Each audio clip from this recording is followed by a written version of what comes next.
Experience the care of Narayana Health.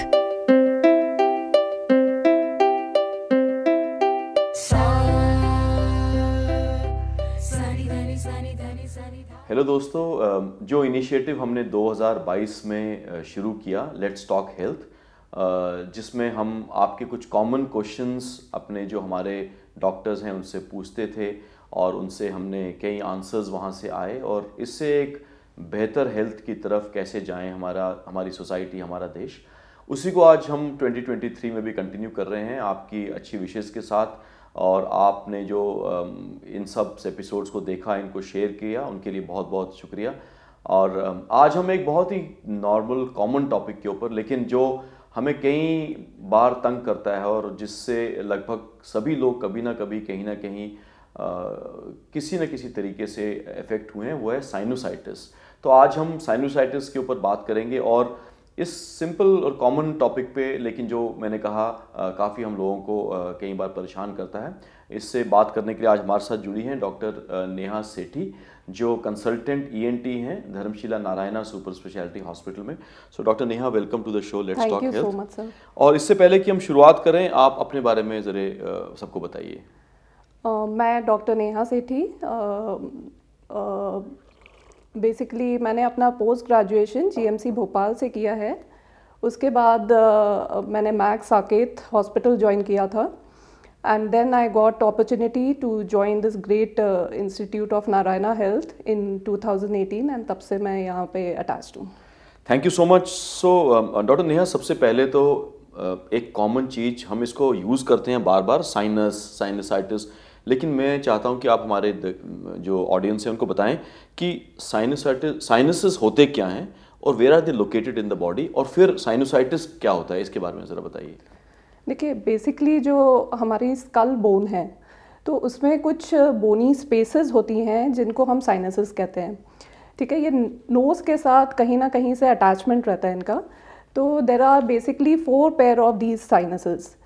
कुछ 2 sinuses रहते हैं जो कि आइज़ के नीचे रहते हैं, एक पैर आपके आइज़ के ऊपर रहता है, एक पीछे की तरफ रहता है। नीचे वाले को मैक्सिलरी साइनस कहते हैं, जो आइज़ के ऊपर रहता है उनको फ्रंटल साइनसेस कहते हैं, जो पीछे रहते हैं वो स्फेनॉइड साइनसेस रहते हैं। एक आइज़ के साइड में भी रहते हैं जिनको इथमॉइड साइनसेस कहते हैं। जब भी इन साइनसेस का कुछ इन्फेक्शन या इन्फ्लेमेशन होता है तब इसको साइनोसाइटिस कहा जाता है।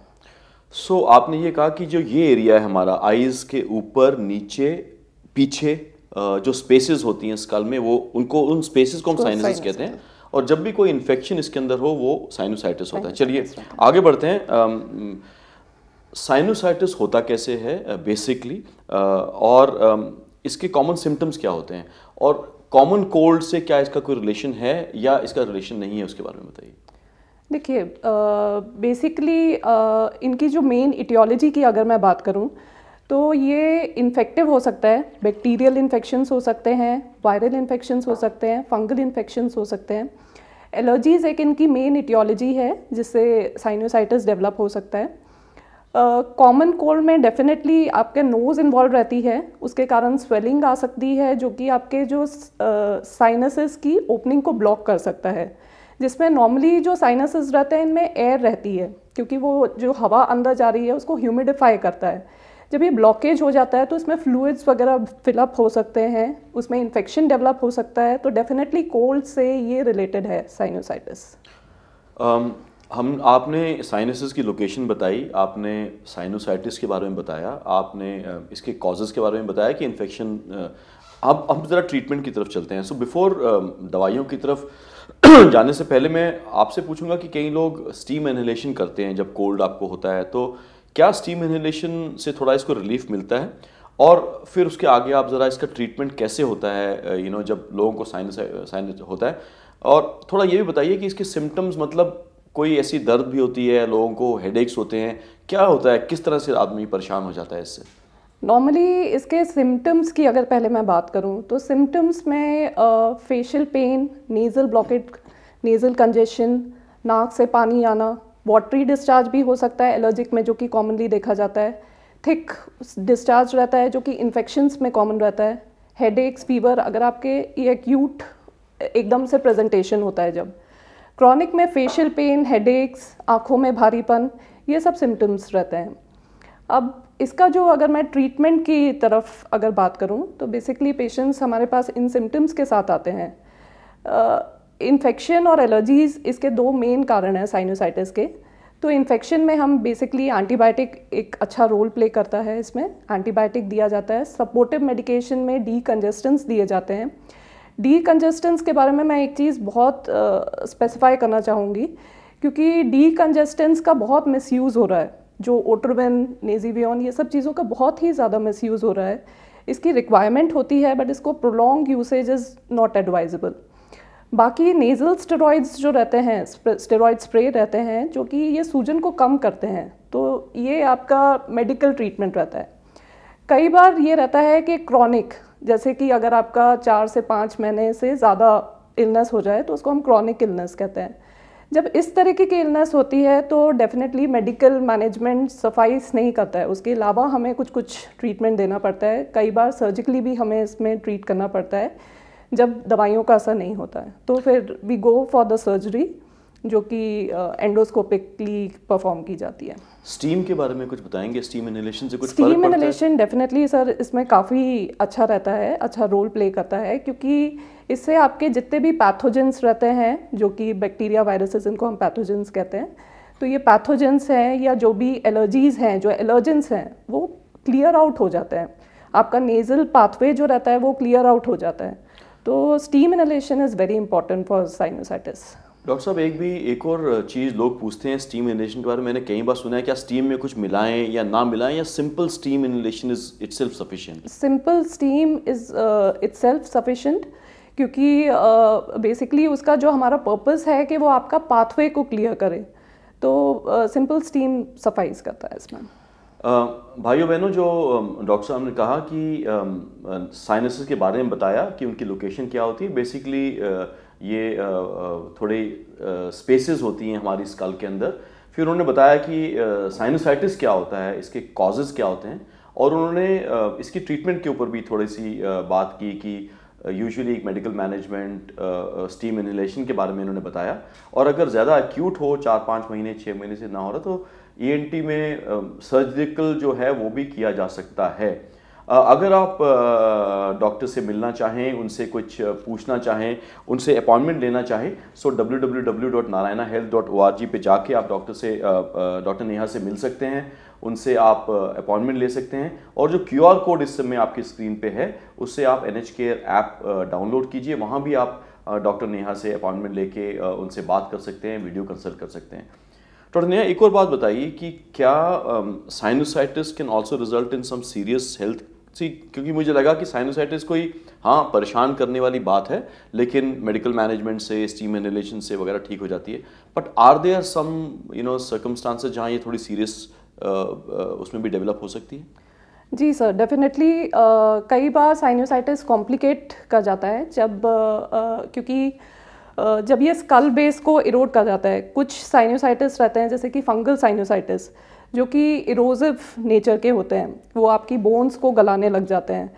जब इस तरीके का रहता है तो वो आसपास के इंपॉर्टेंट स्ट्रक्चर्स को इन्वॉल्व कर सकते हैं, जैसे कि ब्रेन को इन्वॉल्व कर सकते हैं, उससे ब्रेन के इन्फेक्शंस डेवलप हो सकते हैं, या फिर उसके कारण CSF राइनोरिया डेवलप हो सकता है, या फिर आपकी नर्व कॉम्प्लेक्सेस इन्वॉल्व हो सकते हैं।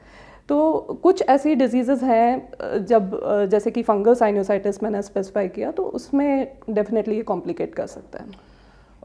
एक और क्वेश्चन जो दिमाग में कई बार आता है वो है कि कोल्ड वेदर जो हमारा है इस समय हम चल रहा है, और पोल्यूशन जो हमें पता ही है काफ़ी है एयर में, उसका कोई कोरिलेशन है साइनोसाइटिस के साथ? इन्फेक्शन आपने बताया ही, एंड साथ में आपको कुछ ऐसे ट्रिगरिंग फैक्टर्स होते हैं जो इसको थोड़ा और प्रॉब्लम क्रिएट करता है साइनोसाइटिस में? जी डेफिनेटली सर, कुछ जैसे कि कोल्ड डेफिनेटली इसको प्रोवोक करता है, क्योंकि इस समय कुछ आपके वायरसेस, काफ़ी कॉमन इन्फेक्शंस हो सकते हैं वायरसेस के, तो कोल्ड इसमें ज़रूर इस इन्फेक्शन को बढ़ाता है।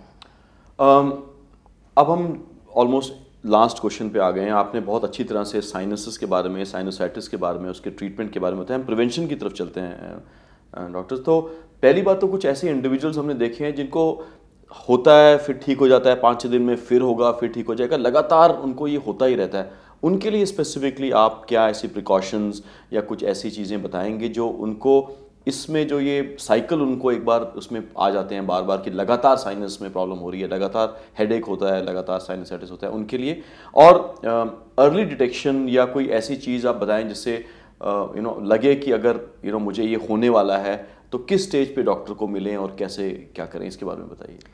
देखिए, अगर प्रिवेंशन की बात करूँ मैं, जैसे steam inhalation is very important, ये पहले डिस्कस कर लिया। उसके अलावा जो एलर्जेंस हैं उसको आप डेफिनेटली प्रिवेंट करेंगे तो काफ़ी अच्छा रहेगा।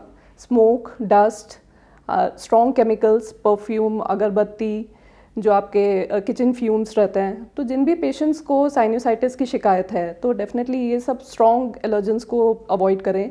जब भी बाहर जाएं, घर पे आके एक शावर लेंगे तो वो हेल्पफुल रहता है, क्योंकि आपके एलर्जेंस जो हवा में पोलन्स हैं, डस्ट माइट्स हैं, वो एक तरीके से साफ़ हो जाते हैं, जो कि आपके नेज़ल पाथवे में उसमें क्लियरेंस हो जाता है। तो कुछ वैक्सीनेशंस रहते हैं, जैसे आप सीज़न की बात हुई है तो कुछ वैक्सीनेशंस रहती हैं, जैसे कि इन्फ्लुएंजा वैक्सीन्स है या न्यूमोकोकल वैक्सीन्स है। अगर इनको टाइमली लें तो वो जो एग्रवेशन है वो अवॉइड किया जा सकता है। डॉक्टर के पास अगर आपके सिम्टम्स स्टार्ट हुए हैं तभी डॉक्टर को दिखा लेंगे तो ज़्यादा अच्छा रहता है, क्योंकि ये एग्रवेट नहीं होंगी चीज़ें। Last question, almost at the end of the show, ये जो कोविड के टाइम पे हमने माइकोमाइकोसिस के बहुत सारे केसेस देखे, they were also fungal infection of the sinuses, isn't it? तो वो कैसे हुआ था? लोगों ने काफ़ी ने स्टेरॉइड्स को ब्लेम किया, और how have you seen those cases? उसके क्या रीज़न था?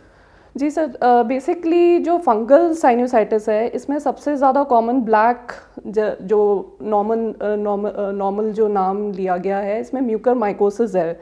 तो म्यूकरमाइकोसिस एक बहुत ही इरोसिव फंगस होता है, और इसका जैसे कि मैंने पहले बताया कि ये ब्रेन को इरोड कर जाता है। तो हमारे पास काफ़ी ऐसे केसेस आए थे जो कि बहुत ही इन्वेसिव फॉर्म में आपके ब्रेन में फैल गए हैं, नर्व कॉम्प्लेक्सेस को इन्वॉल्व किया, आई ऑर्बिट को, कई बार पेशेंट्स को इस कारण से ब्लाइंडनेस भी हुई है। तो ये काफ़ी कुछ देखा गया था कोविड टाइम्स में। दोस्तों, डॉक्टर नेहा ने आज एक बहुत ही सिंपल तरीके से साइनसिस के बारे में, फिर साइनोसाइटिस के बारे में, कैसे होता है साइनोसाइटिस, उसकी प्रिवेंशन, उसकी ट्रीटमेंट, क्या प्रिकॉशंस लेनी चाहिए अगर जिनको बार बार होता है। उन्होंने स्टीम इनहेलेशन के बारे में बहुत अच्छे से बताया कि उसमें कुछ और डालने की ज़रूरत नहीं है, steam inhalation itself is a very very good measure to do. उन्होंने दवाइयों के बारे में बताया, और उन्होंने ये भी बताया अगर क्रॉनिकली किसी को लगातार 5-6-7 महीने तक हो तो इसको ज़रूर एक अच्छे ENT स्पेशलिस्ट को दिखाएं। अगर सर्जिकल इंटरवेंशन चाहिए तो वो भी की जा सकती है। अगर आपको डॉक्टर नेहा से अपॉइंटमेंट लेनी हो, वीडियो कंसल्ट करना हो, उनसे मिलना हो, तो www.narayanahealth.org पे जाके आप डॉक्टर नेहा से मिल सकते हैं, अपॉइंटमेंट ले सकते हैं, या हमारा NH केयर ऐप जो इस समय स्क्रीन में QR कोड नज़र आ रहा है उसको आप डाउनलोड कीजिए और उससे भी आप डॉक्टर नेहा से बात कर सकते हैं। डॉक्टर नेहा, आज आप इस शो में हमारे साथ जुड़े, आपने बहुत ही सिंपल तरीके से बहुत अच्छी इन्फॉर्मेशन हमारे सुनने वालों को दी, और बहुत बहुत धन्यवाद आपका। नमस्ते।